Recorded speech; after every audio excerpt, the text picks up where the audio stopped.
Magandang araw sa inyong lahat at welcome sa aking channel.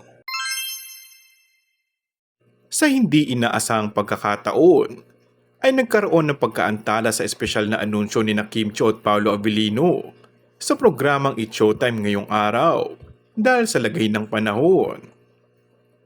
Ngayong araw sana nakatakda ang big announcement para sa madlang people.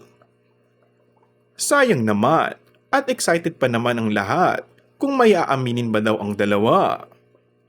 Dahil nga sa susunod na ayuda sa fans ay nagchikang may relasyon nito.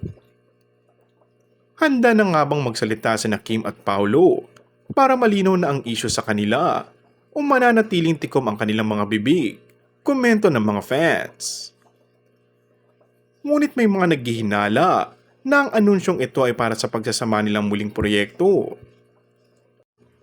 Kamakailan kasi ay maraming mga larawan na naglitawan sa social media na magkatabi sina Kim at Paolo na tila galing sa isang meeting.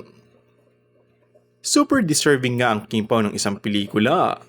Super deserving ang Kim Pao fandoms na maging totoo ang pinapangarap nilang pelikula at tinitiyak nilang magtatagumpay ito sa takilya. Kung bago ka lang sa akin channel ay mag-subscribe at pindutin na rin ang notification bell. Maraming salamat!